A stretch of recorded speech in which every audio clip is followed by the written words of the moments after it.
Olá, pessoal, sejam muito bem-vindos ao nosso segundo encontro da nossa disciplina de conceitos e princípios de direitos e garantias fundamentais. Hoje, o nosso objetivo é tratarmos de uma forma muito panorâmica sobre o que nós vamos ver na parte de direito constitucional, sobretudo naquela parte que se refere mais à atuação de vocês, tá? Então, vou convidar vocês para entrarmos nesse conteúdo. A partir das próximas aulas, nós vamos ver um pouco mais a fundo essa matéria na Constituição Federal. Tá? Então, hoje nós queremos compreender um pouco os conceitos, analisar alguns princípios e como que a gente pode aplicar esses princípios na realidade de vocês. Muitos colegas costumam trazer essa parte dos objetivos, assim, tipo da aplicabilidade, mais para o final. Eu acho tão importante a gente pensar na aplicabilidade logo no começo, né? Porque uma vez que eu penso nisso no começo, eu consigo preparar minha mente para poder absorver o assunto que está por vir. Então, é como se fosse uma engenharia reversa, né? Então, é isso que eu convido vocês a verem aqui comigo hoje, tá?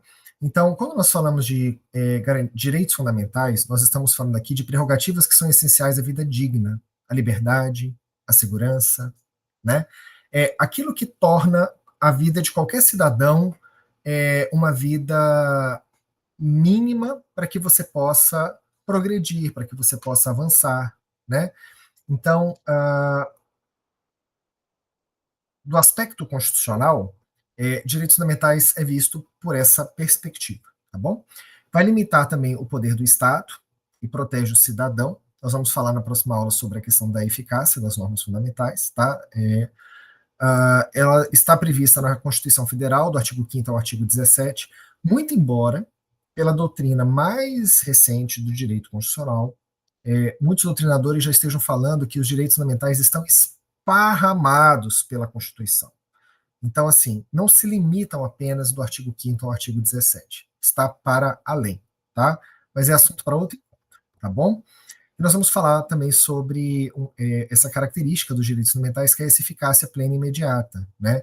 Que os direitos fundamentais, a não ser que a própria Constituição tenha estabelecido uma limitação por parte do legislador, esses direitos já estão imediatamente vigentes e aplicáveis, né? Ao longo da história, nós tivemos assim eventos que colaboraram para que nós tivéssemos direitos ambientais como nós temos hoje, tá? Ah, os direitos ambientais, pessoal, eles surgiram assim, como é que eu posso dizer para vocês? Muito para poder proteger o cidadão das arbitrariedades do Estado. O Estado, como vocês sabem, foi por séculos presidido por um monarca. Então, muito do que acontecia dentro do Estado era o que era a vontade do rei, né, do cacique, como quer que você queira chamar, tá? Do governante daquele local. Então, por uma pressão popular, por uma pressão da nobreza, o rei ele se viu obrigado a ir reduzindo pouco a pouco as suas prerrogativas enquanto monarca. E assim começam a nascer os primeiros resquícios de direitos fundamentais, né? Mas a verdade é que nós tivemos assim um grande rompimento do modelo anterior a partir da independência dos Estados Unidos e a partir da Revolução Francesa com a queda da monarquia, né? Que a queda da monarquia que a gente fala é a queda da monarquia na França, porque tivemos a queda da monarquia em alguns outros países, mas não em todos, tá? Agora, esses dois eventos significaram assim, primeiro, o rompimento com o modelo anterior, uma maior participação popular na vida política do país, uma série de prerrogativas que a população tem em relação à vontade do Estado, o que não existia antes. Então, ou se existia, era assim muito elementar. Então, assim, nós temos a Declaração dos Direitos do Homem e do Cidadão, temos a Declaração Universal dos Direitos Humanos de 1948, bem no período pós-guerra, e, atualmente no Brasil, temos a nossa oitava Constituição, que é a Constituição de 88, que vai estabelecer uma série desses direitos, né? Então, uma diferença que eu quero trazer para vocês nesse primeiro momento é a diferença entre direito e garantia, né? o direito é aquele direito propriamente dito, é aquele direito que você vai gozá-lo, tá? A garantia é um mecanismo judicial que vai ajudar você a gozar daquele direito. Por exemplo, você tem direito à liberdade, é um direito que está na Constituição, né? Todo mundo pode transitar no Brasil livremente em tempos de paz. Se alguém cerceia esse seu direito, uma garantia constitucional que você tem é entrar com habeas corpus. Se alguém está prendendo você, por exemplo, se alguém está aprisionando você, impedindo você de se locomover, certo? A Constituição ela vai dividir um pouco esse conteúdo, ela vai sobre os direitos individuais e coletivos, aqui no artigo 5º, ela fala sobre os direitos sociais no artigo 6º, 7º, 8º, 9º, 10º, 11º, né? No 12 e 13 ela fala sobre nacionalidade, e do artigo 14 até o 17 fala sobre direitos políticos e partidos políticos. Temos alguns direitos que são direitos fundamentais, né, que são, eu posso trazer para vocês como direito à vida, liberdade, igualdade, segurança, propriedade, liberdade de expressão, crença e associação, direito à indenização por dano material e moral, são direitos que estão no artigo 5º da Constituição. Nós vamos vê-los com mais profundidade, tá? Direito à educação, saúde, alimentação, trabalho, moradia, segurança e previdência são direitos fundamentais da classe dos direitos sociais, né? Então nós temos o papel dos bombeiros, que é garantir a proteção a esses direitos em situação de risco, por exemplo, tá? Tem o direito à dignidade da pessoa humana, cidadania e prevalência dos direitos humanos, solidariedade social, naquela parte da Constituição ali do artigo 1º ao artigo 4º, que vocês estudaram muito para passar no concurso. O artigo 1º fala dos fundamentos e o artigo 3º fala dos objetivos, não é? Da República Federativa do Brasil. Então, quando a gente fala em dignidade da pessoa humana, nós estamos falando aqui de um poder, um valor central que vai reger todo o ordenamento jurídico brasileiro, a partir da dignidade da pessoa humana, né? Então, na prática, para vocês aí do Corpo de Bombeiros, seria o quê? Atendimento humanizado às vítimas, preservando a integridade física e emocional. Mas a gente trago uns exemplos, tá? Existem alguns princípios relacionados aos direitos fundamentais, como, por exemplo, a universalidade, ou seja, todos gozam dos direitos fundamentais, independente de ser rico ou pobre. Indivisibilidade, ou seja, os direitos fundamentais não podem ser divididos. Interdependência, eles são independentes e eles se conectam, eles se complementam. E o princípio da efetividade vai estabelecer que compete ao Estado garantir a concretização desses direitos. Mais adiante um pouquinho, eu vou trazer uns exemplos e isso vai ficar mais claro para vocês, tá?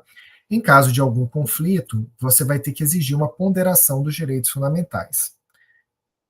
Por exemplo, vamos imaginar um cenário em que nós já vimos que a propriedade é um direito fundamental, ou seja, a inviolabilidade do domicílio é um direito fundamental.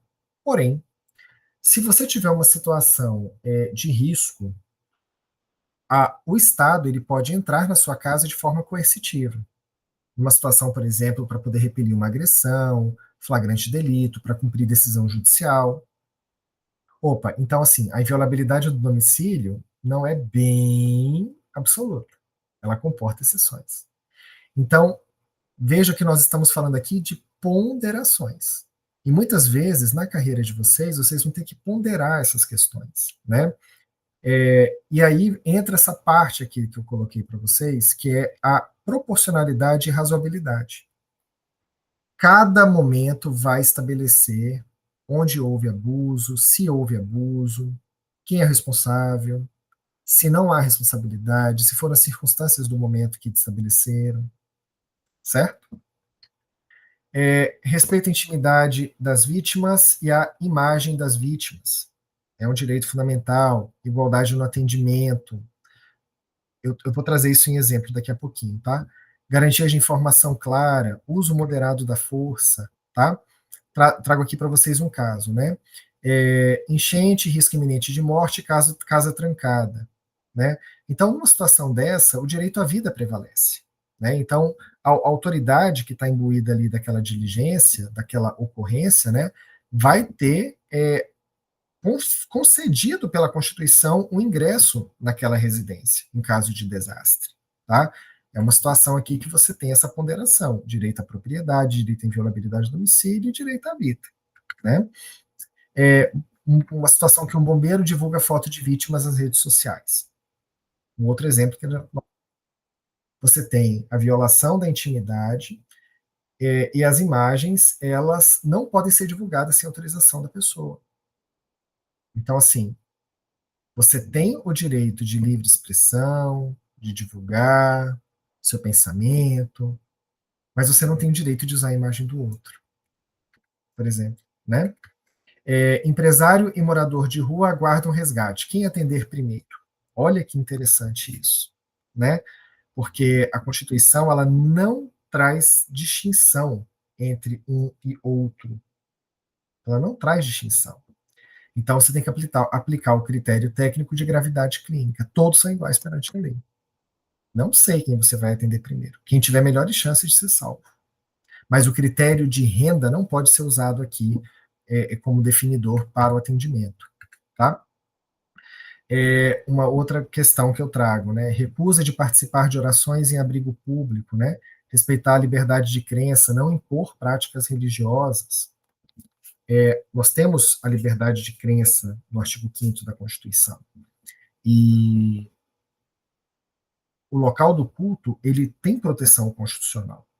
Então, tem que ser observado, caso a caso, sobre, por exemplo, o cumprimento de uma ocorrência dentro do local de culto, obrigatoriedade de impor às pessoas certo credo religioso, certo?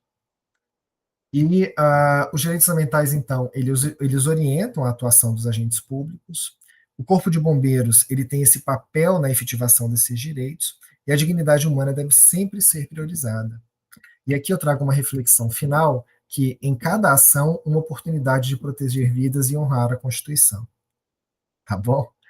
Bom, pessoal, era isso que eu tinha para tratar com vocês aqui hoje. Nos nossos próximos encontros, nós vamos aprofundar mais sobre direitos fundamentais, nós vamos falar sobre princípios, vamos entrar no artigo 5º da Constituição. Hoje aqui foi um panorama que eu queria trazer para vocês, até para vocês recordarem um pouco a matéria do concurso, tá bom? E é isso, tá? Espero vocês na próxima aula. Um forte abraço e bom trabalho a todos.